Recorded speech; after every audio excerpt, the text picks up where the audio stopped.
Hello students, this is lecture number 2 for unit number 4, which is hydraulic circuit and contamination control.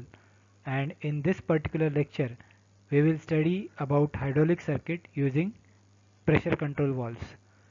So there are many types of pressure control valve we have studied.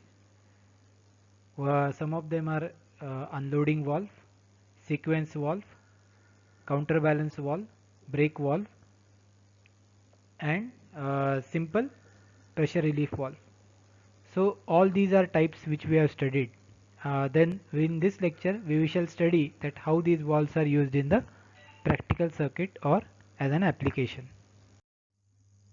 So this is the source from where the most of the material of this lecture is taken.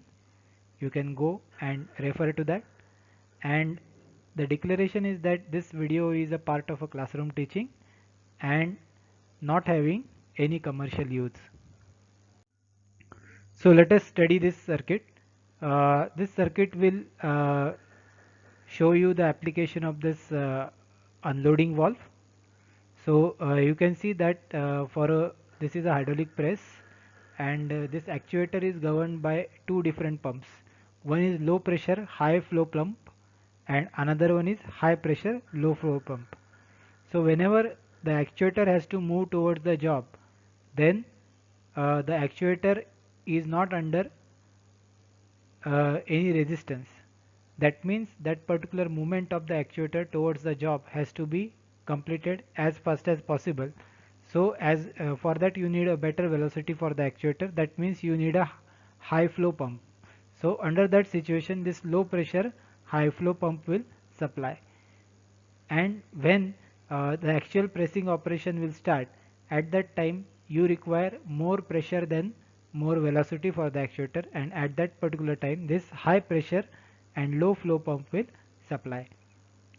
So in this circuit there is a role of a pressure unloading valve. So what this unloading valve does, that whenever this actuator touches this job, then at that particular time the pressure in the circuit will increase, and that will make this particular pressure unloading valve to open. Normally it is closed. That means normally the low pressure high flow pump has to supply the actuator, but as soon as the actuator reaches towards the job, the pressure unloading valve opens and it allows the high pressure and low flow pump to supply to the actuator, and thereby carrying out the pressing operation. So this particular pressure unloading valve will work as a switch to switch from the get switched from the low pressure high flow pump to the high pressure low flow pump. So this is the application of a pressure unloading valve. So this is a numerical. In this numerical, let's read the statement. A hydraulic press has a capacity of 200 kilonewton and has a tool weighting 10 kilonewton. The piston diameter is 80 mm and the rod diameter is 60 mm. Determine the pressure setting of the counterbalance valve.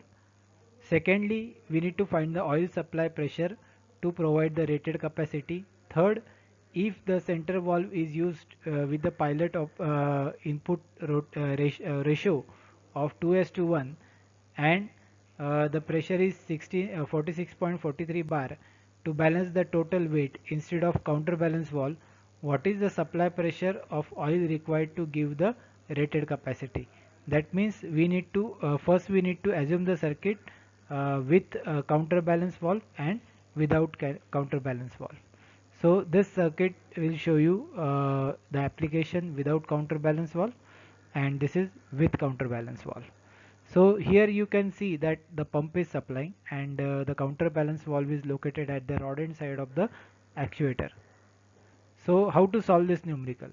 So let us discuss the solution. So we calculate the area, full bore area, then rod end side area, and first case is when the counterbalance valve is there. So the pressure at annulus side will be given by force upon area. So this is the annulus side area. Force is given, so that comes around 37.7 bar. Suggest the counterbalance valve setting as 30% more than the rated pressure. So we get the pressure counterbalance setting as 46.5 bar. So the pressure at full bore side of the cylinder to overcome the counterbalance is, that is nothing but multiplied by the uh, area ratio, that is 46.5 bar multiplied by the uh, ratio of the area. We'll get on the full bore side, we get 26 bar pressure because of the counterbalance valve, and the pressure achieve 100 kilonewton pressing force. That means uh, along with this particular 26 bar addition, we also need to perform the pressing operation. For that, this particular force is required, so that is covered here, and it is to be multiplied by the 10 raised to minus 5 to convert that into bar. Okay, so pressure upon area plus 26 bar, that is what is because of the counterbalance valve. So totally you need to overcome 426 bar as a pressure. So let us assume that there is no counterbalance valve, that is a brake valve is there, simple brake valve. So let us use the over center valve, the 2:1 pilot input ratio. Uh, so set at 46.43 bar, that is this particular pressure. Balance the tool, which is used to balance the tool weight. Okay, so the pressure on the pilot required to open the valve will be 46.43 divided by 2, that is 23.23. So the pressure at full bore end side drive down the tooling is around 11.5 bar. It is exactly half that of what you got here. So the pressure required to achieve 100 kilonewton force is this uh, 200 minus 10 multiplied by 10 raised to 5 multiplied by 10 raised to 3 multiplied by 10 raised to 5 upon 0.005, that is the full bore end side area. Okay, so you get 380 bar as a pressure. So this indicates that this is greater than the 46 bar pressure needed to pilot the over center valve open. Therefore there will be no back pressure setup on the annulus side on the piston during the pressing operation. That means because of this no uh, brake valve, no counterbalance valve, or using the brake valve, because of the use of brake valve, you don't get a pressure surge of 26 bar on the uh, full bore end side of the cylinder. So this is the application of brake valve. Brake valves are usually used to control the speed of rotating actuator. This figure shows the rotating actuator. This is a bidirectional in nature. So this brake valve actually sense the speed of this particular actuator, and because of this, if it goes beyond control, okay, then there is a pilot line which is provided to this brake valve. This brake valve is normally closed. It will open and it will allow the fluid to go back to the tank. So what it makes is that if because of any situation, if this particular rotary actuator get imbalance in one particular sense of rotation, then immediately a pressure pilot signal will come to the valve, and it will make that particular valve open, and that will ease the pressure in the line where the pressure has increased because of the imbalance of the rotation. So that is the function of the brake valve. The brake valve is also type of a pressure control valve. So let us study this sequencing circuit. So use of sequence valve is shown in this diagram. A hydraulic cylinder can be operated sequentially using sequence valve. A figure shows that two sequence valves are used to sequence the operation of two double acting cylinders.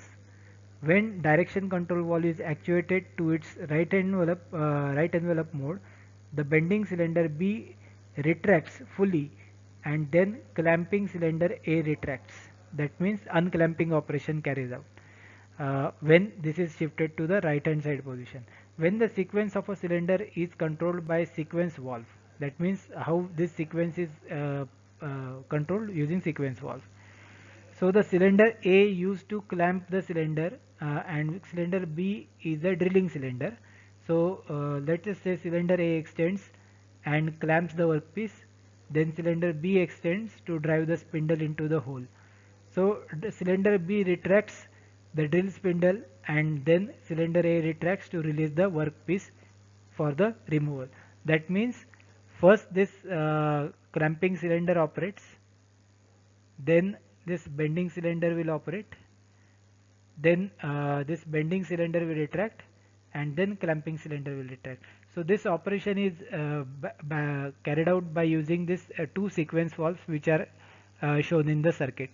So you can say that here, uh, while uh, while this is in the right envelope position, the unclamping operation or unclamping operation will carry out, and when this is on the left hand side position, this valve is under left hand side position, then uh, the fluid will go to the uh, clamping cylinder of the job, and it will make that particular job clamped. So this sequence of operation is planned because of these two sequence valves.